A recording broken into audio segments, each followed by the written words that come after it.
सभी विद्यार्थियों का हार्दिक अभिनंदन है आपके अपने यूट्यूब चैनल स्टडी अड्डा पे। जैसा कि पिछली क्लास में हमने आप लोगों को 7 फिगर ऑफ स्पीच के बारे में बता दिया था, तो अगर जो आप लोगों ने वो वीडियो नहीं देखा है तो पहले वो प्रीवियस वीडियो अवश्य देख लें। और उसके बाद आज ये पार्ट नंबर 2 है फिगर ऑफ स्पीच का, तो इसमें हम आप लोगों को अलिट्रेशन से बताने वाले हैं।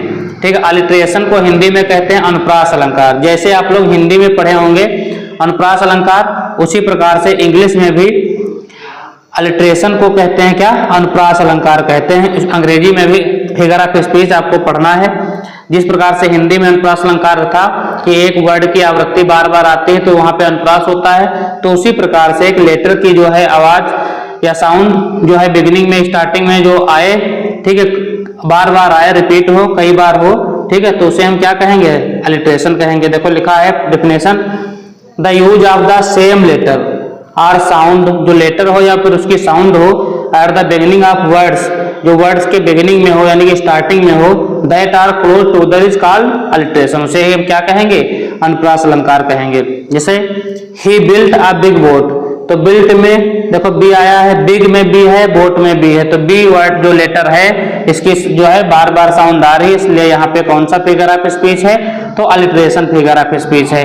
कक्षा 12 के जो विद्यार्थी हमारे साथ जुड़े हुए हैं, अब देखिए उनके में जो सिलेबस में पूछ लिया जाता है, जो पोएम है माई मदर एट 66, तो माई मदर एट 66 में देखो माई मदर में माई का एम और यहाँ मदर में एम आया हुआ, तो इसमें अलिट्रेशन है। दैट थॉट, इसमें भी अलिट्रेशन है।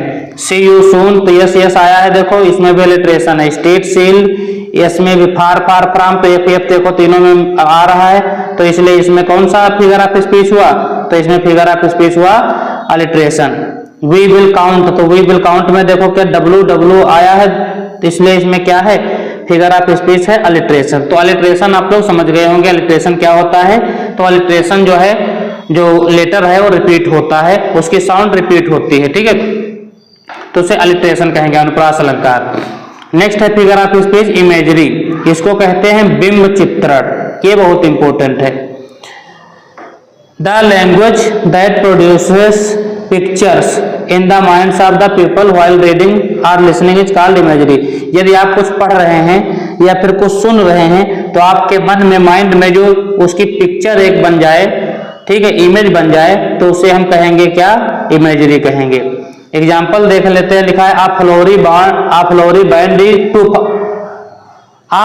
Band to bind us to the earth, एक जो फूलों की माला है, ठीक है, हमारे जो है पृथ्वी को बांधे हुए है। तो फूलों की माला से जैसे आप पता चला, जैसे कोई माला है, ठीक है, माला काहे की है, फूलों की है, तो ये फूलों की माला जो है, तो आपके मन में ये इमेज आ जाएगी इसकी, ठीक है, मन में क्या आ जाएगी, तो इसकी इमेज आ जाएगी, तो इसलिए ये कौन सा फिगर ऑफ स्पीच हुआ, इसलिए फिगर ऑफ स्पीच हुआ इमेजरी, ठीक है। यदि इमेज आ जाए माइंड में आपके तो इमेजरी कहलाएगा, ठीक।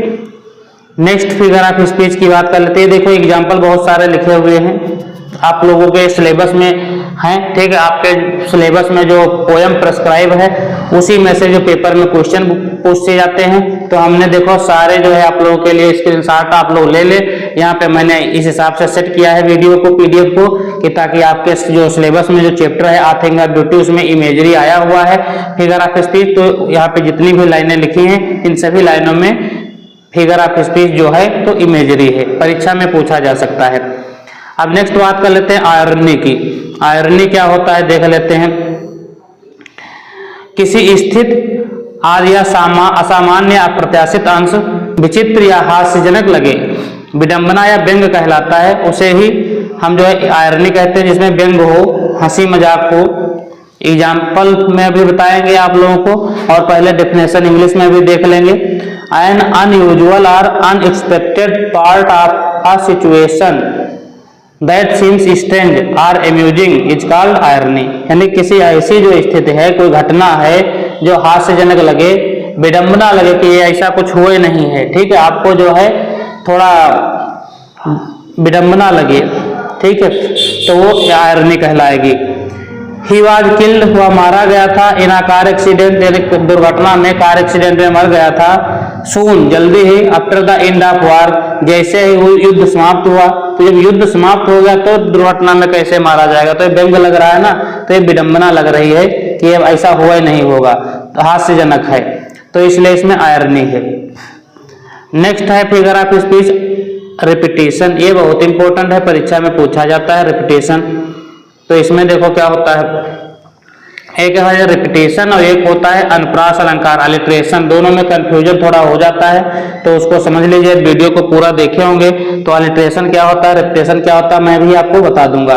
ठीक है, देखो रिपीटेशन देखिए, अभी अलिट्रेशन हमने बताया था आप लोगों को कि कोई लेटर जो है रिपीट होता है, लेटर या उसकी साउंड दोबारा आती है। अब इसमें रिपीटेशन में क्या होता है, repetition is a literary device that involves using the same word or phrase over and over again in a piece of writing or speech।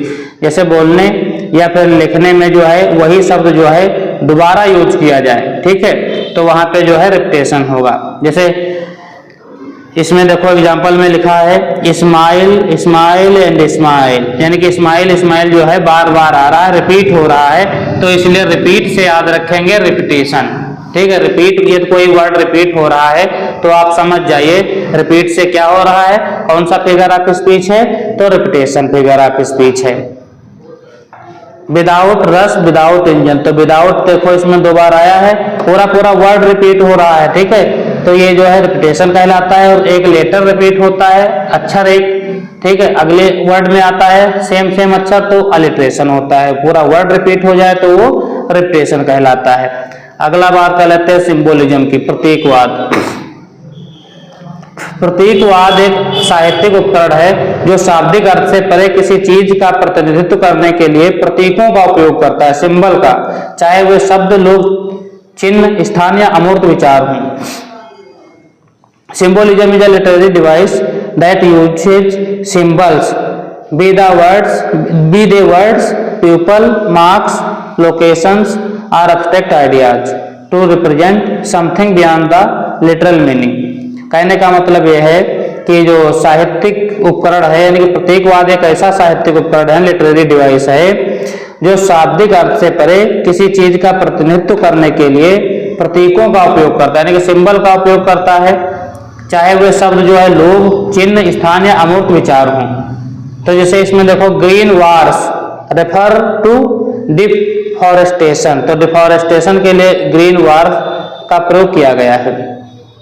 Brother सिंबोलाइजेस Mankind, इसमें देखो ब्रदर्स को जो है मैनकाइंड, मानवता का सिंबोलाइज किया गया, प्रतीक किया गया है। तो इस प्रकार से इसमें प्रतीकवाद है, सिंबोलिज्म है। ट्रांसफर इपिथेट देख लेते हैं क्या होता है भैया, बहुत इंपॉर्टेंट है ये भी। स्थानांतरित विशेषण, transfer epithet is when an adjective usually used to describe one thing is transferred to another, यानी कि स्थानांतरित विशेषण तब होता है जब आमतौर पर एक चीज का वर्णन करने के लिए इस्तेमाल किया जाने वाला विशेषण दूसरे में स्थानांतरित हो जाता है। N epithet is a word और phrase which describes the main quality of someone or something। एक विशेषण एक शब्द या वाक्यांश है जो किसी व्यक्ति या किसी चीज के मुख्य गुण का वर्णन करता है। जैसे दिस क्लास इज नॉइजी, ये जो क्लास है ये शोरगुल भरी है, नॉइजी है, तो क्लास की क्या है, विशेषता है, क्वालिटी है, ठीक है, स्थानांतरित कर दी गई है, तो इसे इसमें ट्रांसफर इपिथेट है।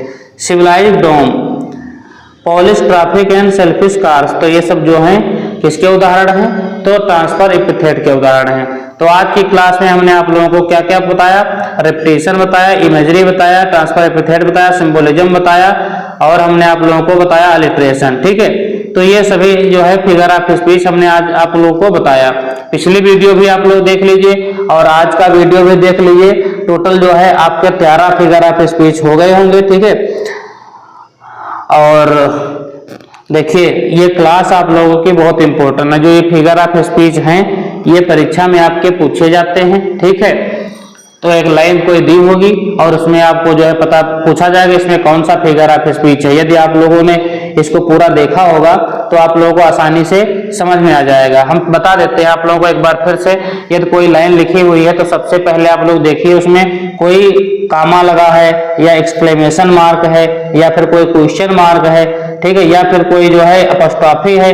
तो सबसे पहले आप लोग इसको देखें, तो देख लीजिए कि अपोस्ट्रोफी तो नहीं है। फिर उसके बाद आप लोग देखिए कि लाइक या फिर सो या फिर एज का यूज हुआ है, ठीक है। लाइक एज सो का यदि यूज हुआ है तो आप समझ जाएंगे कि ये सिमिली है, ठीक है।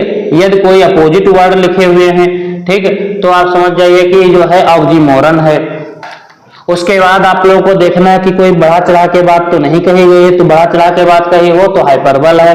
देख लीजिए कोई ध्वनि तो नहीं हो रही है, ध्वन्यात्मक तो नहीं है, तो ऑनोमेटोपोइया हो जाएगा जो।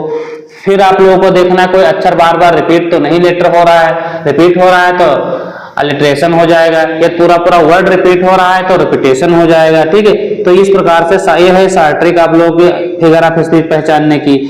तो ये जानकारी आप लोगों को आज की अच्छी लगी हो तो वीडियो को लाइक अवश्य करें, और चैनल पे अभी तक नए हो, चैनल को सब्सक्राइब नहीं किए हैं तो सब्सक्राइब कर लें, ताकि इसी प्रकार की जानकारी आप लोगों को मिलती रहेंगी। Thanks for watching this video.